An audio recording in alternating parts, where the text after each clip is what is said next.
Good morning दोस्तों, मैं आपका दोस्त बीएल आपके अपने YouTube channel all in one with BL पर आपका स्वागत करता हूं। दोस्तों, हम पढ़ रहे हैं भारत का भूगोल और भारत के भूगोल में हमने कई इंपॉर्टेंट टॉपिकों के साथ में जिक्र किया। तो कल हमने उद्योग धंधों का सेकंड पार्ट पढ़ा था और आज का हमारा जो टॉपिक है वो है परिवहन, कि भारत के अंदर कौन कौन से परिवहन के साधन हैं उनके बारे में हम जानेंगे और कौन कौन से राजमार्ग हैं उनके बारे में भी हम जानेंगे। तो बने रहिए मेरे साथ और शुरू करते हैं हमारा आज का टॉपिक परिवहन। तो भारत के भूगोल में भारत में परिवहन परिवहन के बारे में आज देख लेते हैं। तो सड़क परिवहन के बारे में देख ले। फर्स्टली भारत की जो सड़क व्यवस्था विश्व की तीसरी बड़ी सड़क व्यवस्था है। मतलब भारत की जो सड़क व्यवस्था है वो विश्व की तीसरे नंबर पर है। सबसे लंबा राष्ट्रीय महामार्ग 44 है, जिसकी लंबाई 3745 किलोमीटर है। राष्ट्रीय राजमार्ग वह सड़क है जिनके निर्माण एवं मरम्मत की जिम्मेदारी केंद्र सरकार की होती है। मतलब जो राष्ट्रीय राजमार्ग होते हैं वो केंद्र सरकार के अंतर्गत होते हैं। मतलब उनको बनाना और उनकी मरम्मत केंद्र सरकार के द्वारा की जाती है। इसका नियंत्रण केंद्रीय लोक निर्माण विभाग द्वारा किया जाता है। यह व्यापार केंद्रों और राजधानियों को जोड़ते हैं। जो राष्ट्रीय राजमार्ग जो महामार्ग होते हैं ये व्यापारिक केंद्रों और राजधानियों को जोड़ते हैं। स्वर्णिम चतुर्भुज योजना के अंतर्गत 5846 किलोमीटर लंबे राष्ट्रीय राजमार्ग द्वारा 4 बड़े महानगरों दिल्ली, मुंबई, चेन्नई और कोलकाता को जोड़ने का प्रयास है। ये देखो, ये थोड़ा मतलब करंट का क्वेश्चन बनता है कि स्वर्णिम चतुर्भुज योजना के अंतर्गत किन महानगरों को या किन शहरों को जोड़ने का प्रयास है। तो जो भारत के 4 महानगर है दिल्ली, मुंबई, चेन्नई और कोलकाता, इनको जोड़ने का प्रयास है। राष्ट्रीय राजमार्ग विकास कार्यक्रम के अंतर्गत बनने वाले उत्तर दक्षिण गलियारे से श्रीनगर को कन्याकुमारी से और पूर्व पश्चिम गलियारे से सिलचर को पोरबंदर से। जो राष्ट्रीय राजमार्ग विकास कार्यक्रम जो चल रहा है भारत के अंदर, उसमें क्या है, उत्तर गलियारा जो है उसमें श्रीनगर कश्मीर और कन्याकुमारी को जोड़ने का प्रयास है। और पूर्व से पश्चिम के जो गलियारा है उसमें सिलचर आसाम और पोरबंदर को जोड़ा जाएगा। इसकी जो कुल लंबाई है वो 7300 किलोमीटर रखी गई है। वर्तमान में भारत में सड़कों की लंबाई के हिसाब से प्रथम 3 राज्य अग्रणी है। मतलब सड़कों की लंबाई के हिसाब से वो कौन कौन से हैं? महाराष्ट्र, उड़ीसा और उत्तर प्रदेश। और पक्की सड़कों की लंबाई के हिसाब से भी प्रथम 3 राज्य जो है वो है महाराष्ट्र, तमिलनाडु और उत्तर प्रदेश। इसके आगे पक्की सड़क के घनत्व की दृष्टि से देखा जाए तो गोवा सबसे आगे है। मतलब पक्की सड़कों का घनत्व, मतलब अत्यधिक पक्की सड़कें जो है वो गोवा के अंदर है। प्रधानमंत्री ग्राम सड़क योजना के अंतर्गत 500 की आबादी वाले सभी गांवों को 12मासी सड़कों से जोड़ना है। प्रधानमंत्री ग्राम सड़क योजना के अनुसार जो है 500 लोग जिस गांव में रहते हैं, आबादी वाला गांव, उन सभी को सड़कों से जोड़ना का प्रयास है। सागरमाला परियोजना के तहत 12 बड़े बंदरगाहों को जोड़ने वाली सड़कों को 4 लाइन बनाने की योजना है। देखो, ये भी सागरमाला ये परियोजना के अंतर्गत भी जो 12 बंदरगाह है उनको 4 लाइन सड़क से जोड़ने का योजना है। ये राष्ट्रीय राजमार्ग 15 जो राजस्थान के थार मरुस्थल से गुजरने वाला राष्ट्रीय राजमार्ग है। देखिए, राजस्थान में थार मरुस्थल से जो राष्ट्रीय राजमार्ग गुजरता है वो है राष्ट्रीय राजमार्ग संख्या 15। अब देखते हैं रेल परिवहन के बारे में। भारत में पहली रेलगाड़ी 10 अप्रैल 1853 को मुंबई से थाने के बीच में 34 किलोमीटर चलाई गई थी। अंग्रेजों ने चलाई थी, अंग्रेजों के टाइम में चली थी। भारतीय रेल एशिया की सबसे बड़ी तथा विश्व की दूसरी बड़ी रेल व्यवस्था है। पहली जो है यूएसए की है। जो भारत में जो रेल व्यवस्था है वो विश्व की दूसरी सॉरी जो एशिया की सबसे बड़ी है और विश्व की दूसरी है। और उनमें जिन एक नंबर पे जो आती है वो यूनाइटेड स्टेट ऑफ अमेरिका की है। वर्तमान में भारतीय रेलवे नेटवर्क की लंबाई 1,26,366 किलोमीटर है और जिस पर 7,335 स्टेशन बने हुए हैं भारत के अंदर। भारतीय रेल प्रशासन एवं प्रबंधन की जिम्मेदारी रेलवे बोर्ड पर है, क्योंकि रेलवे बोर्ड ही सारे मतलब रेल का जो प्रशासन को संभालता है। भारतीय रेलवे को 18 जोनों में बांटा गया है और प्रत्येक जोन का जो प्रधान होता है वो महाप्रबंधक रखा गया है। तो भारत का मतलब रेलवे के लिए मोस्टली समझ लीजिए कि एशिया की पहली और विश्व की दूसरे नंबर की रेल व्यवस्था है। पहली यूएसए की है। जो रेल का नेटवर्क है उसकी लंबाई 1,26,366 किलोमीटर है, जिस पर 3,335 स्टेशन है और रेलवे बोर्ड इसका सारा संचालन करता है। और भारतीय रेल को 18 जोनों में बांटा गया है और सभी जोनों का महाप्रबंधक एक उसको संभालने के लिए या कंट्रोल करने के लिए लगाया गया है। देश में रेल मार्गों की संख्या देश में रेल मार्गों की सर्वाधिक लंबाई वाला जो जोन है वो नॉर्दर्न जोन है और नॉर्दर्न जोन 11,040 किलोमीटर का है, इसके अंतर्गत आता है। और भारत के उत्तरी समतल मैदान में रेल मार्ग का सर्वाधिक घनत्व है और मेघालय के अंदर रेलवे नहीं है। भारतीय रेल का सर्वाधिक लंबा रेल मार्ग डिब्रूगढ़ से कन्याकुमारी 4218 किलोमीटर है। जो सबसे लंबा रेल मार्ग है वो है डिब्रूगढ़ से कन्याकुमारी, जो 4218 किलोमीटर है। और इसे जो विवेक एक्सप्रेस है वो 75 घंटे 35 मिनट में पूरा करती है। मतलब यहाँ पे विवेक एक्सप्रेस चलती है डिब्रूगढ़ से कन्याकुमारी के लिए, वो इसको 75 घंटे 45 मिनट में इस सफर को तय करती है। बिजली से चलने वाली प्रथम गाड़ी मुंबई बीटी से कुर्ला हार्बर के बीच में 3 फरवरी 1925 को चलाई गई थी। मतलब जो लाइट से चलने वाला नहीं, पहले कोयले से चलती थी। अब देखते हैं भारतीय रेलवे जोन के जो मुख्यालय कहाँ कहाँ पर है। जो 18 जोनों में बांटा गया है, तो 18 जोनों का मुख्यालय कहाँ कहाँ पर है। तो उत्तरी रेलवे का आपका मुख्यालय नई दिल्ली में है। पश्चिमी रेलवे का चर्च गेट मुंबई में है।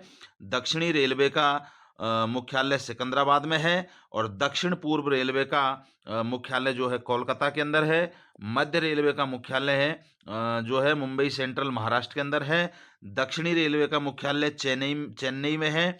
और उत्तर पूर्व रेलवे का मुख्यालय जो गोरखपुर में है। और पूर्वी रेलवे का मुख्यालय कोलकाता पश्चिम बंगाल में है। और उत्तर पूर्वी सीमांत रेलवे का जो मुख्यालय है वो मालेगांव गुवाहाटी के अंदर है। और पूर्वी मध्य रेलवे का मुख्यालय हाजीपुर बिहार में है। उत्तर पश्चिमी रेलवे का मुख्यालय जो जयपुर राजस्थान के अंदर है। पूर्वी तटीय रेलवे का मुख्यालय भुवनेश्वर उड़ीसा में है।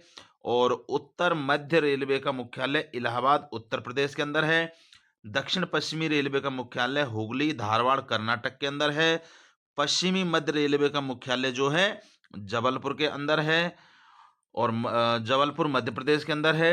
और दक्षिणी पूर्वी मध्य रेलवे का मुख्यालय वो है बिलासपुर छत्तीसगढ़ के अंदर है। तटीय दक्षिणी रेलवे का मुख्यालय विशाखापट्टनम आंध्र प्रदेश के अंदर है। तो ये हमने जो जो 18 जोनों में भारतीय रेलवे के जाल को बांटा हुआ है उनका मुख्यालय कहाँ है उनके बारे में हमने देखा। उसके पश्चात में आपका जो है रेलवे के अलावा जो राष्ट्रीय जल मार्ग है, भारत के अंदर जल मार्ग भी है। तो राष्ट्रीय जो जल मार्ग है उनके बारे में देखते हैं कि भारत के राष्ट्रीय जल मार्ग कौन कौन से हैं।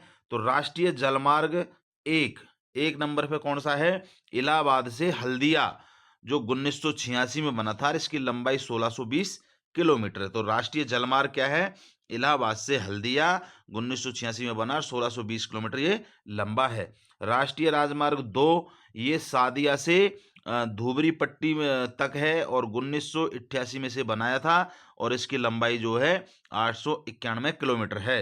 राष्ट्रीय जलमार्ग जो है 3 कोल्लम से कोट्टापुरम तक है और ये 1991 में बना और इसकी लंबाई 168 किलोमीटर है। राष्ट्रीय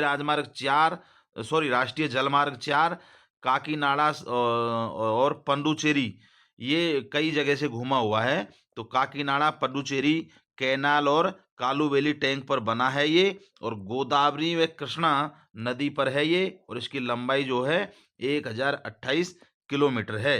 और राष्ट्रीय जलमार्ग जो 5 है वो भी कई जगह पर फैला हुआ है। तो ब्राह्मणी नदी के तालचर धमारा कैनाल, पूर्वी तटीय कनाल के गोयनखली और महानदी डेल्टा के साथ मताई नदी पर फैले छरवतिया धमारा मार्ग को अपने अंदर समेटता है। मतलब ये अनेक जगहों से राष्ट्रीय जलमार्ग 5 गुजरता है और इसकी जो लंबाई है वो 585 किलोमीटर है। अब इसके बाद में राष्ट्रीय जलमार्गों के बाद में हम देखते हैं भारत के जो बंदरगाह हैं, तो बंदरगाहों के बारे में देख लेते हैं। तो कांडला बंदरगाह, और कांडला बंदरगाह कहाँ पे है? कच्छ की खाड़ी में है। कच्छ की खाड़ी गुजरात के अंदर ये कांडला बंदरगाह है। और मुंबई बंदरगाह एक वो अरब सागर महाराष्ट्र के अंदर बना हुआ है। जवाहरलाल नेहरू बंदरगाह है, और जवाहरलाल नेहरू बंदरगाह जो अरब सागर महाराष्ट्र के अंदर ये स्थित है। मोरमा गोवा बंदरगाह है, ये अरब सागर में, और ये भी गोवा के अंदर स्थित है। इनके अलावा जो बंदरगाह है वो है न्यू मैंगलोर बंदरगाह, ये भी अरब सागर है जो कर्नाटक के अंदर है। एक कोची बंदरगाह है जो अरब सागर केरल के अंदर है। एक न्यू तूतीकोरिन बंदरगाह है जो बंगाल की खाड़ी का है और तमिलनाडु में है। एक चेन्नई बंदरगाह है जो बंगाल की खाड़ी तमिलनाडु में है। एक एन्नोर बंदरगाह है, ये बंगाल की खाड़ी तमिलनाडु में है। एक विशाखापट्टनम बंदरगाह है, ये भी बंगाल की खाड़ी आंध्र प्रदेश में है। एक पारादीप बंदरगाह है, ये भी बंगाल की खाड़ी उड़ीसा के अंदर है। एक हल्दिया बंदरगाह है जो हुगली नदी पर पश्चिम बंगाल में है। और कोलकाता बंदरगाह, ये भी हुगली नदी पर पश्चिम बंगाल के अंदर स्थित है। तो ये भारत के अंदर जो बंदरगाह है उनके बारे में देखा, ये कौन से समुद्री किनारे पर है और कौन से शहर में ये स्थित है। इसके बाद में देखते हैं देश का सबसे बड़ा जो बंदरगाह है वो है मुंबई, और इसे भारत का प्रवेश द्वार भी कहते हैं। देश का सबसे बड़ा बंदरगाह कौन सा? मुंबई बंदरगाह, और इसे भारत का प्रवेश द्वार भी कहते हैं। देश का सर्वश्रेष्ठ प्राकृतिक बंदरगाह विशाखापट्टनम में बनाया हुआ बंदरगाह, मतलब प्रकृति के द्वारा बना हुआ, और ये बंदरगाह कौन सा है? विशाखापट्टनम है। और यह भारत का सबसे गहरा बंदरगाह है, सबसे गहरा बंदरगाह है जो डॉल्फिन नोच चट्टान के पीछे स्थित है। अब देखिए इस बंदरगाह के लिए क्वेश्चन ऐसे बन सकता है कि डॉल्फिन नोच चट्टान के पीछे विशाखापट्टनम में कौन सा बंदरगाह स्थित है। तो वो आपको पता होना चाहिए कि ये विशाखापट्टनम का ही बंदरगाह है, और ये सबसे गहरा है जो डॉल्फिन नोच चट्टान के पीछे है। गुजरात स्थित कांडला एक ज्वारीय बंदरगाह है, ज्वार भाटाओं के कारण बना, और यह मुक्त मुक्त व्यापार क्षेत्र वाला बंदरगाह है। चेन्नई एक कृत्रिम बंदरगाह है, ये बनाया हुआ है चेन्नई का जो बंदरगाह है, और यह एक प्राचीन बंदरगाह भी है। चेन्नई प्राचीन बंदरगाह है। एन्नोर बंदरगाह निजी हाथों में है, ये भारत सरकार द्वारा जो बिजनेसमैन है, उद्योगपति है, उनके हाथ में ये दे दिया गया है, मतलब निजी हाथों में है ये। इसके बाद में आपका न्यू मैंगलोर बंदरगाह है जो को केंद्र मुख से लौह अयस्क के निर्यात के लिए विकसित किया गया था। तो मतलब ये केंद्र मुख से जो लौह अयस्क का निर्यात करने के लिए ये न्यू मैंगलोर बंदरगाह को बनाया गया था। एक मारमा गोवा बंदरगाह जो है ये जुआरी नदी की एस्चुरी पर स्थित है। अब बंदरगाहों के बाद में बंदरगाह देखें कि कौन सा बंदरगाह ये कौन से शहर में है और कौन सी समुद्री किनारे के स्थित है। अब देखते हैं वायु परिवहन के बारे में। तो वायु परिवहन में भारत में वायु परिवहन की शुरुआत जो 1911 में हुई थी, जब इलाहाबाद से नैनी तक वायुयान डाक सेवा का गठन किया गया था। तो फर्स्ट में क्या है, भारतीय वायु परिवहन की शुरुआत कब? 1911 में हुई थी, और ये कहाँ से कहाँ तक? इलाहाबाद से नैनी तक वायुयान डाक सेवा का गठन किया गया था। 1953 ईस्वी में सभी वैमानिक कंपनियों का राष्ट्रीयकरण कर दिया गया, और उनको दो निगमों के अधीन रखा गया। जो 1953 में सभी कंपनियों का राष्ट्रीयकरण किया गया था, और वो दो जो निगम बनाए थे वो थे भारतीय विमान निगम और एयर इंडिया अंतर्राष्ट्रीय निगम। ये दो निगम बनाए थे पहले वायुयानों के लिए। तो ये याद रखना है। हवाई अड्डा के प्रबंधन के क्षेत्र में सबसे महत्वपूर्ण निकाय भारतीय विमानपत्तन प्राधिकरण है, और यह प्राधिकरण देश में स्थित सभी हवाई अड्डा प्रबंधन के लिए उत्तरदायी है। तो भारतीय विमानपत्तन जो है देश के सभी हवाई अड्डों के प्रबंधन के लिए उत्तरदायी है, सबको संभालता है। इंडिया को अंतर्राष्ट्रीय उड़ानों का दायित्व सौंपा गया, एयर इंडिया को। ये जो एयर इंडिया जो अंतर्राष्ट्रीय निगम था, ये इंडिया नहीं एयर इंडिया है। एयर इंडिया को अंतर्राष्ट्रीय उड़ानों का दायित्व सौंपा गया, जबकि इंडियन एयरलाइंस को अंतर्राष्ट्रीय तथा पड़ोसी देशों की सेवा की जिम्मेदारी दी गई थी। इसके बाद में वायु परिवहन में और आगे देखते हैं। 31 मार्च 2007 को इंडियन एयरलाइंस व एयर इंडिया का आपस में विलय कर दिया गया, और अब इसका मुख्यालय कहाँ, मुंबई में बना दिया गया। तो जो 31 मार्च 2007 को क्या है, इंडियन एयरलाइंस और एयर इंडिया को आपस में मिला दिया गया था, इनका मुख्यालय मुंबई में बना दिया गया था।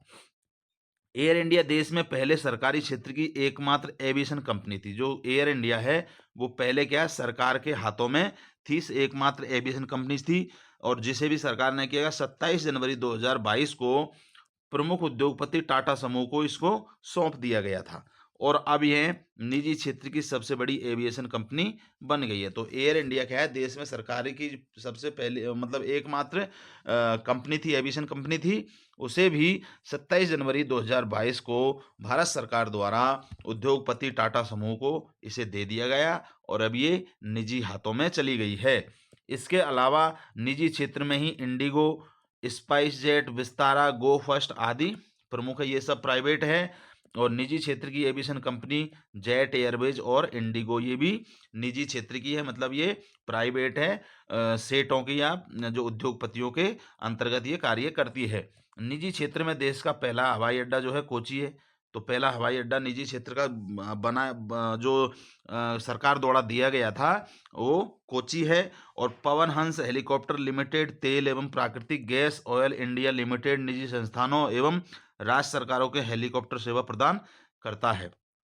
तो ये जो पवन हंस हेलीकॉप्टर है, ये मतलब ये लिमिटेड तेल और प्राकृतिक सभी चीज़ों को क्या है, हेलीकॉप्टर सेवा प्रदान करता है। जब पुराने हवाई अड्डे से दूर, देखिए ये परिभाषा टाइप में है, इनको थोड़ा देखिए।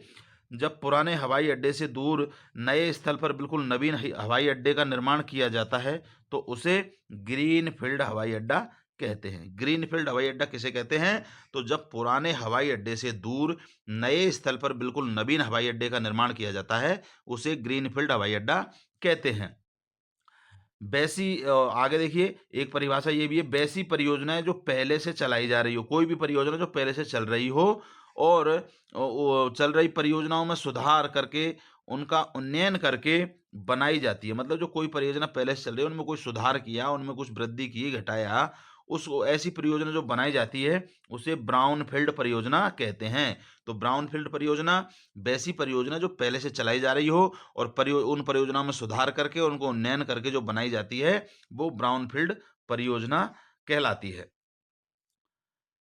शमशाबाद हैदराबाद, शमशाबाद एक जगह हैदराबाद में, एवं देवन हल्दी बेंगलुरु में ग्रीनफील्ड हवाई अड्डे का निर्माण किया गया था। देखिए, अब याद रखना है, ग्रीनफील्ड हवाई अड्डे का प्रथम निर्माण कहाँ हुआ था, तो शमशाबाद हैदराबाद के अंदर और देवन हल्दी बेंगलुरु के अंदर ग्रीनफील्ड हवाई अड्डे बनाए गए थे। और ग्रीनफील्ड हवाई अड्डे मैंने आपको अभी बताया था कि किसी भी हवाई अड्डे से दूर एक नया हवाई अड्डा बना करके बनाया जाता है, उसे ग्रीनफील्ड हवाई अड्डा कहते हैं। तो ये पहला बना था शमशाबाद हैदराबाद और देवनहल्दी बेंगलुरु के अंदर।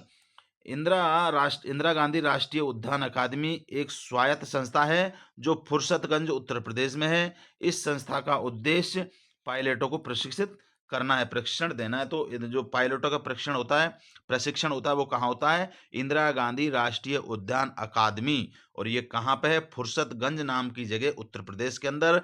इसका प्रमुख कार्य है पायलटों का प्रशिक्षण।